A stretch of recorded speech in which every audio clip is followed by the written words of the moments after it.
Hi,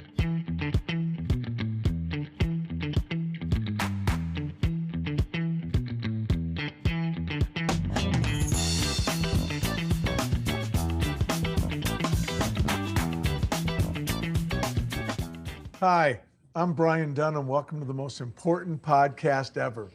What makes it so important? It's not about me, it's about you. This podcast is about ordinary people doing extraordinary things, the moments of resilience, the lessons learned, and the small acts that made a big difference. From retail floors to boardrooms, we'll share the untold stories that shape lives and careers. This week we have two guests, and it is Larry and Cheri Salazar. They are partners in a business, and more importantly, I imagine, they're partners in life. So with that, I'm going to say hello, Larry. Hello, Cheri. Welcome. Thank you so much for making time for us. And maybe you could start by telling us a little bit about yourselves. Sure, absolutely. You want to start first, Cheri? Sure, I'll go first. Cheri Salazar. I am first and foremost mother of 5 children, and secondly, I am the principal broker and owner of Remax Lighthouse and the CEO and co-founder of Nesteps. Working really hard to build businesses, run family, keep things moving along in every aspect of my life, and just trying to make a difference everywhere I go. That's no small task. What's the age range of the 5 kids? 5 kids range from our oldest just turned 30 and our youngest is 14. Yeah. So you still have your hands full. Yeah, yep. Keeps us hopping. They're always keeping us running, as families do. And Absolutely. even adult kids, they keep you running, so it's fun. Oh, I know that. Yep. Larry, I didn't mean to cut you off. Sorry. No, it's okay. I mean, I was going to start off. I'm Larry Salazar. I'm actually her husband, and that's my first job. But I'm also the co-founder of Nesteps, and my background is actually in marketing primarily and product and strategy. And I've spent some time in benefits space, working with HR professionals as well. And so that lent a lot of experience and expertise to this space that we're diving into now. And we're just so excited to do this because I'm a huge advocate for home ownership, because it just means so much to so many people. And we're excited to take this journey, and we're excited to share with you what we've been doing and what that journey looks like. I'm so excited. And when I got a chance to read about you two and to learn a little bit, and then when I talk to you, I think what you're doing is fascinating. And I would really love it, Cheri, if you'd start with your one wish moment, and we'll build from there. Sure, absolutely. So, bit of a personal story here. Early in our marriage, Larry and I, we were kind of doing everything we thought we were supposed to do. We were working forward, building a career, building opportunities. He worked as a broadcast journalist, and I worked as a gymnastics coach. Working hard, living paycheck to paycheck, just trying to figure out, how does this life work and how do we get through it? And then I remember one day, my supervisor actually came to me and said, if you had one wish that could come true, what would that be? And without even hesitating, I said, I wish I had owned my own home.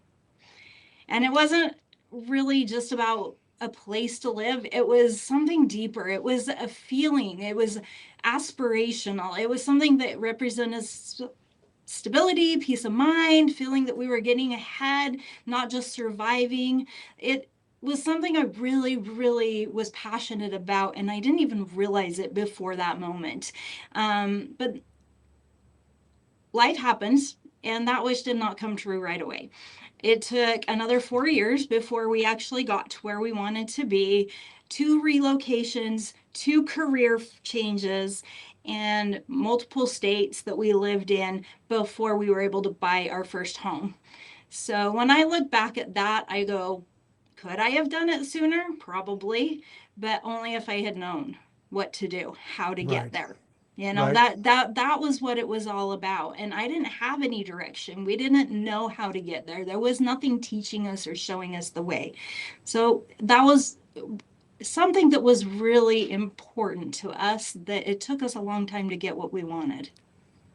And you don't get a handbook for that either, do you? You have to sort of work your way through it all. And I agree with both of you. There's something magical about that, getting that first home, right? And working hard and getting that. And I remember, without a doubt, my favorite house was, my late wife and I struggled and worked hard, and it took us some time. But that first house, and we had many Yeah. nice houses after that, but that first house really still resonates with me pretty deeply. Um, what do you, And we talk about that too. I mean, I always tell Sherry the same thing. It's like I loved our first house. It was magical, like you're saying. Moving into our first home was just something that you never forget. yeah. And, and it is, I know from talking with my adult children, my three adult sons, um, getting into that home, that first house, is still an important thing.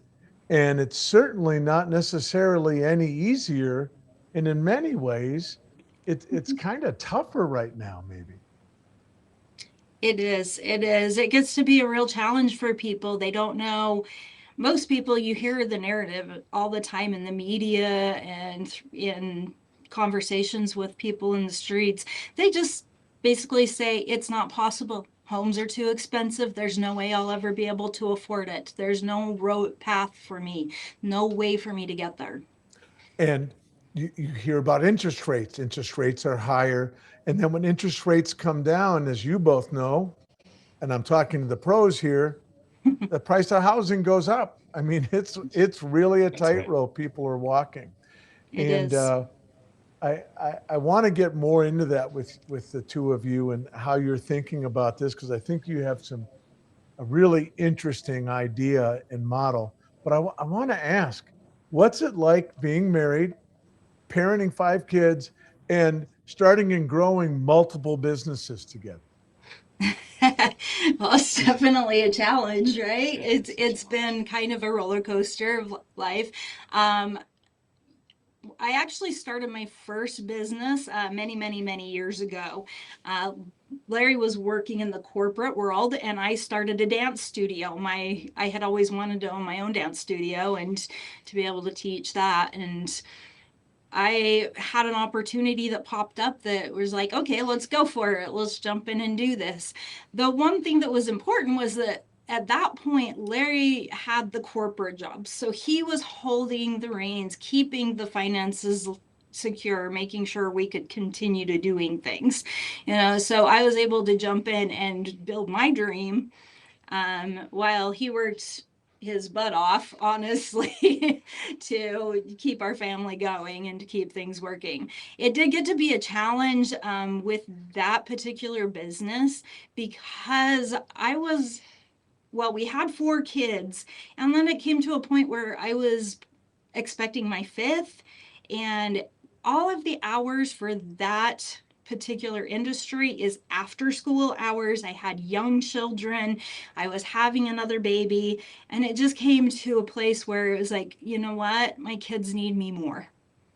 So I went ahead and closed that business down, moved on with life, said someday we'll get back to the entrepreneurial life and we'll get there.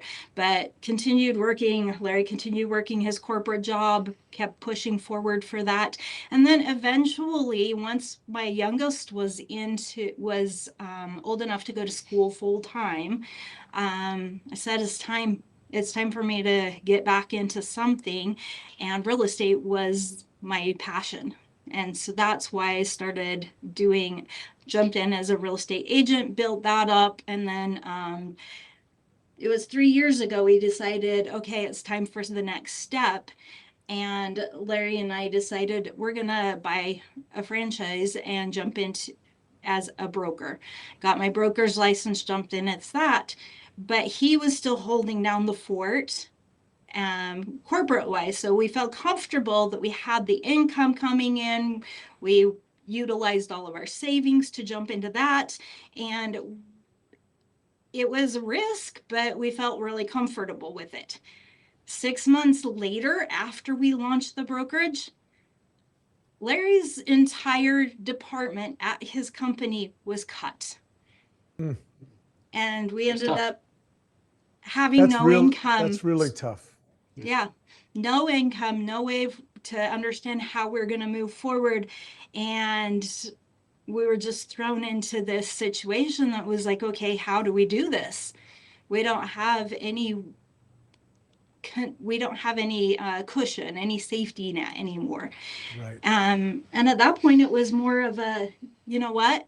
We're in this together and we're going to make it happen together. So we continued growing that. And at that time is when Nesteps started to kind of take place too. And we worked together on that. And we're going to spend a lot of time on Nesteps. I'm excited to hear about that.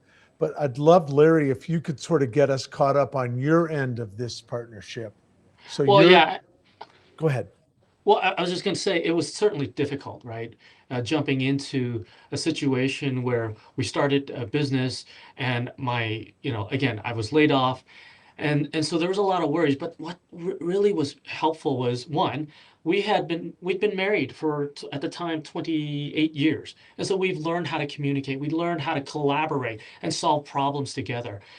But, like you said, raising 5 kids, stacking business on top of all of that, right? That's not easy. And there's a lot of stress because there's no shortage of challenges that come along with that. But I think what ultimately helped us to stand back up whenever we fall down, right? Whenever we fall down, I think what helps us is just forgiveness. And what I mean is forgiveness of one another, forgiveness of ourselves when we make mistakes and when we make bad decisions. And yes, accountability is going to be important, but at the end of the day, miring yourself in self-pity doesn't really get us anywhere. It doesn't help. And so we learn, we grow, and eventually we scale those walls, and then the next wall, and until we've become good at overcoming some of those hurdles.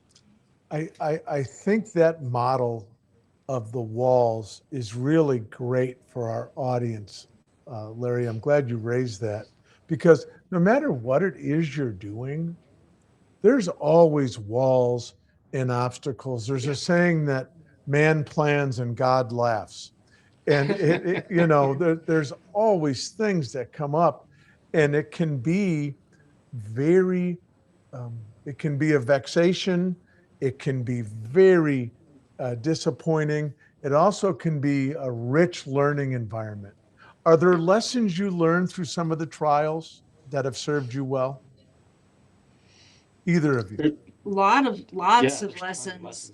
I mean, honestly, it's one lesson after another in life. It's just challenges hit. We figure out, okay, how do we overcome this? How do we get past it? And how do we grow from here? And honestly, there are many times where it feels like, okay, this is impossible. Maybe we should just quit. Maybe we should go back to our regular lives, go back to working a 9-to-5 job and just be comfortable. But that wasn't what we were meant to do. That wasn't what we were meant to be. And so working together to overcome all of those challenges and to push past them and to find opportunities for growth and to move forward, that's really what it was all about. And we are who we are today because of those challenges, because of what we faced. I would also add, it's interesting to me because, look, we have to be agile, right? We have to be agile. We have to be able to learn and adapt. But once we've learned and once we've adapted and we've figured out some processes, I think it's so important that we stick to those processes. And this is one of the key learnings. And that is, look, if you just always focus on results, you're going to kind of be, without a rudder at times. If you focus on the process, you know that the process is good, things will work out. There's going to be hurdles. There's going to be setbacks. There's going to be challenges. But if you stick to the process, if you trust the process, I think at the end of the day, we overcome some of those challenges. And so when I say process, I mean we keep trying. We have a process by which we look at things and then we figure out what the solution is, and then we keep moving forward. And that's the process that's kind of kept us above water. I really, really think that that is quite powerful. We do have to trust the process. I always think of it as we've got to hypothesize, test, and verify our way through things, but we have to trust the process. Otherwise, I think we get in this, the momentum, we never develop momentum because it's always shifting. Yes, exactly. Always shifting.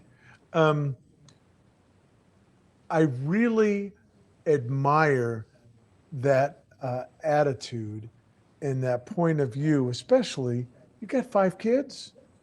It's a lot. It's not like you guys are a couple of youngsters just starting out. No. You're working on a tightrope without a net. Yeah. It's challenging and it's risky, but I think that's what makes us thrive, because you can't succeed if there's nothing to reach for, right? If you're just sitting back and just cruising through life, then what joy is there? You have to push yourself. You have to look for what's next and see what you can accomplish and grow. To me, that's what's the thrilling part about this whole journey. I think that's really, really cool. I think this is a great time for us to talk about, and I love the name. Tell us about Nesteps. Yeah, you want to go for it, or do you want me to? Go for it. Well, You start. yeah, Nesteps is basically a way for us to transform home ownership in order to help employees to actually get into their first home or even pay off their home loans and so forth. It's basically transforming home ownership into an employee benefit. And we believe that in doing so, we're not only helping the employees, we're actually helping the employers, because employers are looking for ways to tackle retention, right? They're tackling financial wellness problems, productivity problems. And for many, many years right now, we're looking at benefits that haven't really moved the needle since introducing the health insurance and introducing 401ks. They've been looking for different things to help drive some of these key issues through benefits. And we believe that this is the key, because what it does is it influences life decisions. It impacts their life decisions. And it's not just focused on, workplace experience. So that's what it is. And basically, Nesteps focuses on delivering 3 key areas as a whole solution. The first is going to be around education, right? A lot of people get into a home, but then they lose the home because they don't understand what it takes to actually keep that home. There's financial education. There's how to prepare to own a home. What do you need to do to keep that home? That's the first thing. The second part is really around technology. If you don't have structure, if you don't have a means by which you're going to behave a certain way, you're not going to continue with that behavior. So we build technology that drives healthy financial behavior, healthy spending. And then the third part of it is going to be around the contribution model. Look, employers contributing to an employee's success, investing in their lives, investing in home ownership is not only going to help the employee get into the home more quickly, but it helps the employer to drive loyalty. And so our solution is really this 3-prong approach, because we feel that it has to be a benefit to not only the employee, but to the employer, and it has to move the needle for the employer. Yeah, and it's not just a company we're building here. This is a mission. This is something that our whole mission is to change lives, to make opportunities and to give people a better future, better opportunities, better lives, and really to just change the narrative in the market right now, the way that people think. So help us understand, what is it that the employer does and the employee does in this world? I understand that you're presenting this as a benefit, as an employee benefit. So what is your What's in it for the employer? Let's start there. What's in it for the employer? Yeah, there's actually a couple of case studies that are out there that are very well documented, right? Case studies from Fannie Mae and Aurora Health. In both cases, they offered a narrow scope of housing benefit, meaning they offered grants and forgivable loans to their employees towards a down payment of the home. And in both cases, they were able to cut retention by half and more. Okay, so what we're trying to do for the employer is give them a benefit that actually moves the needle, that drives retention. I don't know if you're familiar with these numbers, but there are multiple studies that show the true cost of turnovers. It's not the $6,000 to $9,000. That's just accounting for the hard costs. When you account for hard costs and soft costs, employers are paying anywhere from 50% to 200% of that employee's salary. That's a huge chunk of change. And then you step back and you look at it and you say, wait, what else am I actually paying for?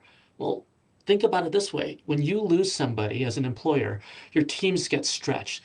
Stress increases, right? Quality sometimes get compromised. Operations is disrupted. Culture erode. All of these things are never accounted for because they don't show up on the balance sheet. These are soft costs. And so you have to think about it that way as an employer. And when you look at it from that lens, you realize you have to do much more. You have to do much more to avoid turnovers. And so what we're trying to do is provide a benefit, again, that really moves the needle, a benefit that actually drives true loyalty within an organization.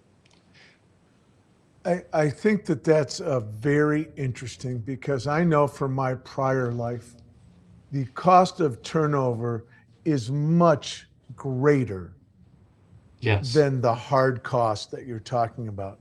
Just getting somebody ramped up, the opportunity cost of all that time Yeah. lost, in the institutional knowledge lost. Right. And there's also, as we discussed earlier, something very, I'm going to use the term magical. There's something really deep down satisfying about getting into a home like that. And I would think as an employee, I would have great appreciation if my company had a program that helped me do that. Right. Yeah. Is that the right way to Absolutely. think about this? Yeah, absolutely. In fact, we did a beta not too long ago and did it just with a group of renters, and we didn't give them any background or history. We just kind of said, we're going to teach you these things and tell you about the program, and then we want your feedback. And one girl actually stood up and said, if my employer offered this, I would never leave that company. It meant that much to her that she could have something like that available to her. And I think there's a couple of things that are playing in the background. I mean, if you think about it, housing is literally the largest household expense for most people. It accounts for 1/3 of household spending. And so when an employer actually addresses that one pressure point, it's viewed as being more than just financial support, right? It communicates value. And this isn't just opinion, it's not conjecture. Like Cheri said, we had that experience already in that workshop, but there's real science behind it. There's a guy named Abraham Maslow. He created the hierarchy of needs. It indicates, you're familiar with it. I'm very familiar with it. I quote it all the time. Yes, yes. So you know that there are multiple layers in that pyramid, and that the bottom art is shelter for the individual, the needs for food and so forth. Those are basic needs. But as you go up, you have acknowledgement, you have achievement, belonging, self-actualization, right? And I think most benefits, most tools that people use to try to drive loyalty really touch on maybe one, maybe two at best of those different layers. When you think about housing, it connects to every bit of that entire pyramid. I think that's what's really important to know, because housing really resonates. It's not a need, it's an aspiration as well. Mm-hmm. And there's no doubt an employee, a person, a human being is going to appreciate if they can earn their way to it with their employer, right? That's the hypothesis. Yeah, Yep. absolutely. So I'm going to put my employer hat on and you can push against me, okay? Okay. It sounds expensive. Is it going to cost me more? Actually, no. The way we design it is really to first and foremost take a look at what your turnover looks like, what it's a cost you, right? We try to create a cost neutral program because when you talk about contributions, really at the end of the day, you're trying to shift dollars from losing people and hiring them again to creating a contribution that really drives loyalty. And when we're working with employers, when we're having these conversations with them, ultimately we are able to show them, depending on what they're specifically looking to do, right? Some people want to pay X dollars, some people want to pay X plus dollars, and so forth. But really, at the end of the day, we want to make it so that it's a net positive or at the very least cost neutral for them. So it really is important to remember that again, if you don't do something, it's going to cost you a lot more than you think.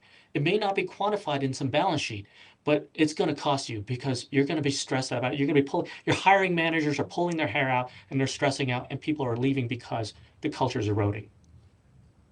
And don't you think, I'll just tell you what I think. Yeah. I think right now it's never been a more competitive marketplace It for sure is. great employees It sure is. Yep. because now you're competing against remote work, you're competing against unlimited PTO, you're competing against all these things. I think the employees are really looking for a reason to connect and bond with a company. But if a company doesn't give that to them, I think they're more likely to leave than my generation was, certainly. I would agree. I have to tell you, it's interesting because sometimes when we talk to employers and the first thing they go to is, let's pay them more. We'll offer a higher wage, right? And then we'll be able to get those talents. So here's my thought about this, which is it's around this concept of elasticity, right? If you're super sensitive to how much you get for a job, okay, you might bring me into your organization and you might keep me as you give me raises. But it goes both ways. If another organization comes to me, how loyal am I going to be if they offer, More a money. little bit more money? Yeah, exactly. So it's artificial in loyalty when it comes to just pay.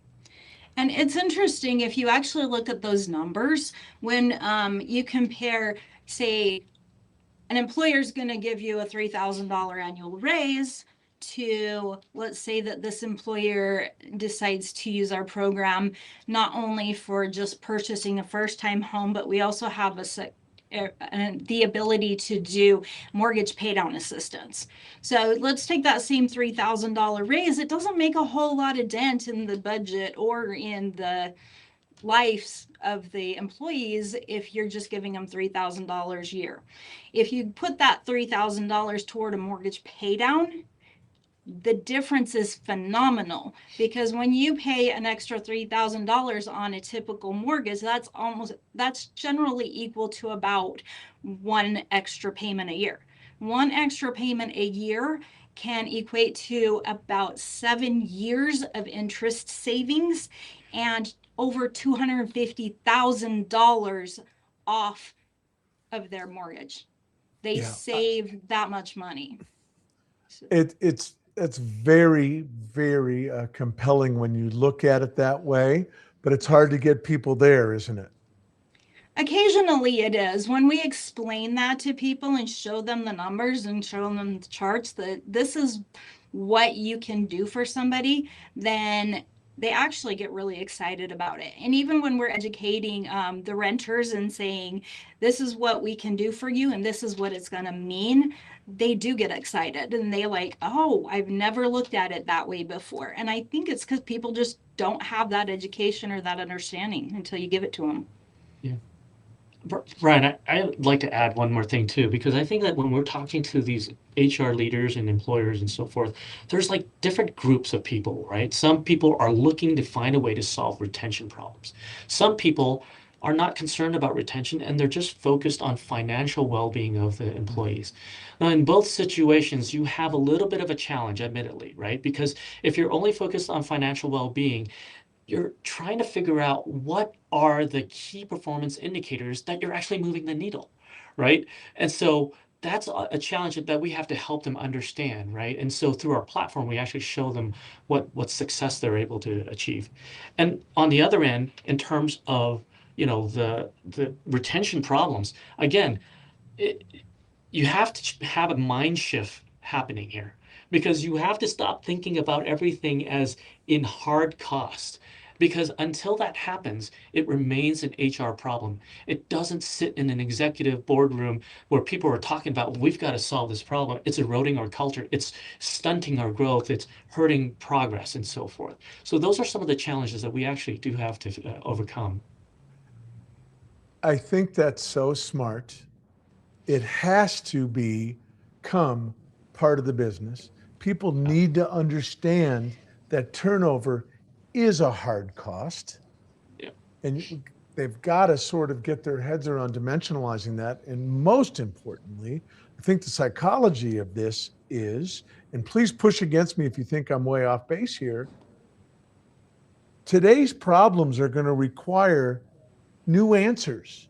They're going to require today's answers. And I don't think, so instead of 3,000, you're going to throw 4,000. I mean, I don't know if that moves the needle. We do know what happens to communities when people own homes. We know about the dignity of home ownership. You take pride in this place. Absolutely. And I gotta believe you remember who helped you and how you got into that. And I just think it's one of the reasons why I find you two so compelling as I read about this, because I think there is most definitely an opportunity here. Of course, I've got all the questions. What happens when an employee does leave the company? What happens when a employee gets divorced and the house gets sold? I mean, there's all sorts of things like that, because life does happen. Right. Not everybody perseveres. And I'm just wondering, ultimately, what you hope Nesteps ultimately changes or introduces into the culture. You want to take that? Yeah. So our program is designed to change people's lives, to change the way they feel about everything. You mentioned the word dignity, right? It gives them a sense of belonging, a sense of feeling, a sense of pride. It gives them something that is tangible and keeps them coming back day after day, because it changes their feeling. It changes how they approach life. It creates an opportunity. It creates stability. It creates community, and people feel like they belong. It makes a difference in how they're going to come together. I think for us, there's a few things that we want to achieve through Nesteps, right? It's the dignity part, for sure. It's helping employees to live a healthier financial life. If you look at the data and just look at renters versus homeowners, there's huge disparity in wealth created over 10, 15, 20 years. Huge disparity. And it's unfortunate because there are still people who are either stuck in renting, or they believe renting is the way to go because somebody has told them that. And it's just not true. The data clearly indicates otherwise. And so we want to help people, we want to lift them out of that being stuck in that mindset, and actually progress in an attempt to achieve financial well-being. That's an important piece. At the same time, look, I came from a background where I did a lot of marketing and product management. I worked in benefits. I know that there are a lot of benefits that just don't move the needle. I mean, yes, they may be valuable, but it's hard to even track how do they even move the needle. And so for us, we want to create a program that actually is worthwhile for an employer to invest dollars in. It's going to demonstrate that, yeah, you're going to see returns. You're going to see more loyal employees. You're going to see productivity. You're going to see fewer people, writing on Glassdoor about, how difficult it is and so forth. And to be honest with you, there's even a third part of this, and this is more along of what Cheri has been doing for the last several years on the real estate side. We have a brokerage here, right, with about 30 plus agents here. What this program will ultimately do is completely overhaul the real estate industry. We haven't even touched on that. And the reality is it will change that industry because it really transforms agents' mode from being hunters to being farmers. Because if you don't know anything about the real estate industry, it's very difficult. 7 out of 10 realtors sell nothing in an entire year. They sell nothing. Wow.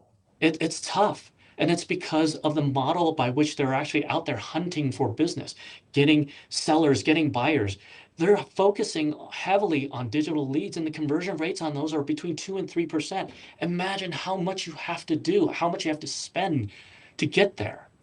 And what if we could flip that model completely upside down and say, hey, look, rather than being so focused on hunting, why don't we put you in front of a group of employees who are motivated, prepared, incentivized by their employer to go buy a home? Wouldn't that change everything? That's a model that will drive success that the traditional model absolutely cannot do.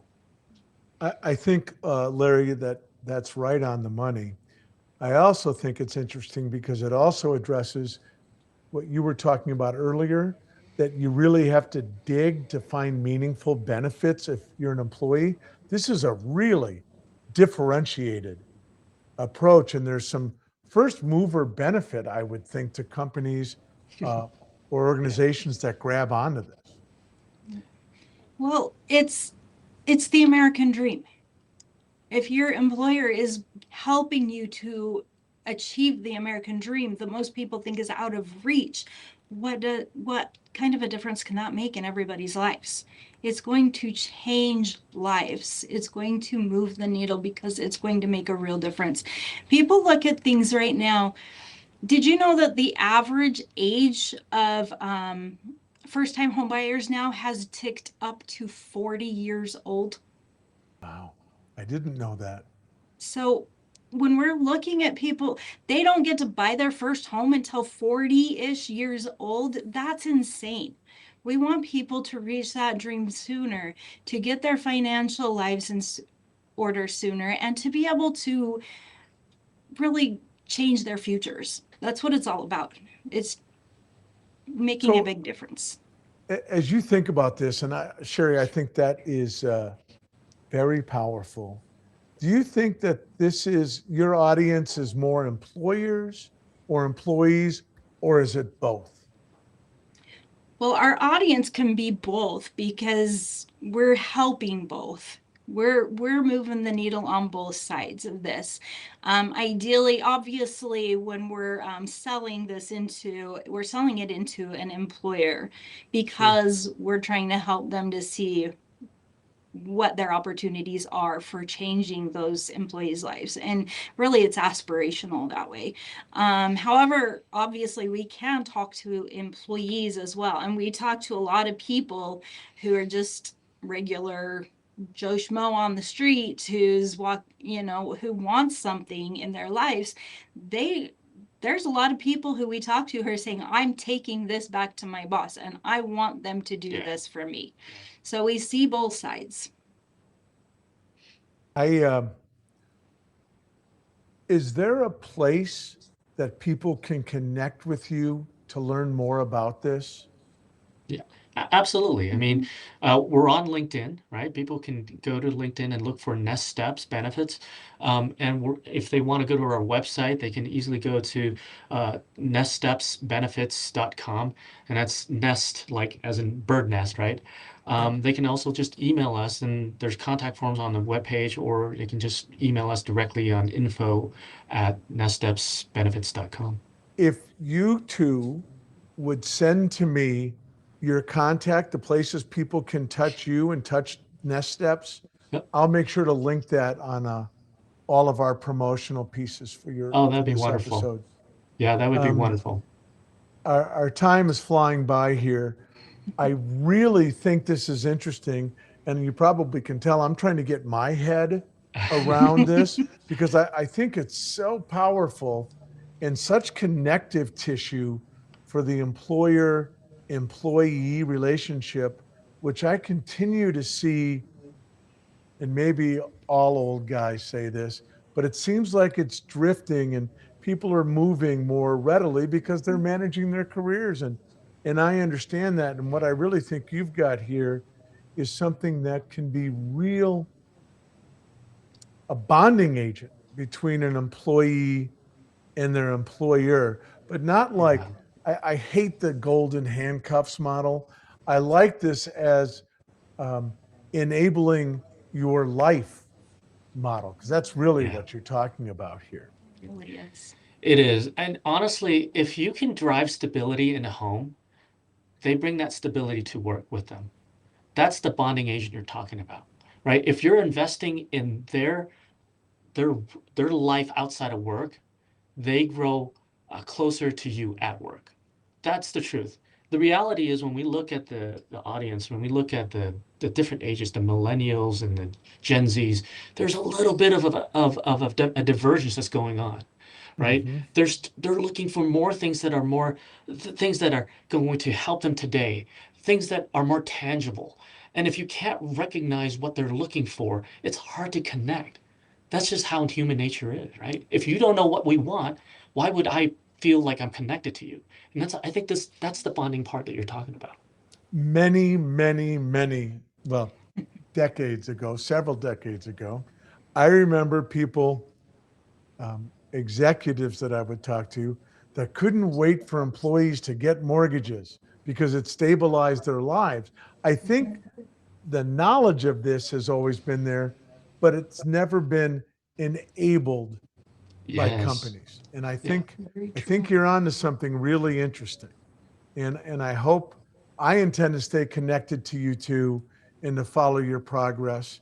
And I think your story aligns so beautifully with the intent of this podcast, which is ordinary people doing extraordinary things, proving that nobody is ordinary, right? We all have our Absolutely. stories. Yeah. And I wonder if you'd be willing to close with just a recap of um, lesson learned. What's been really important to both of you over this journey you've been on, Hmm. You go first. individually or together? Yeah.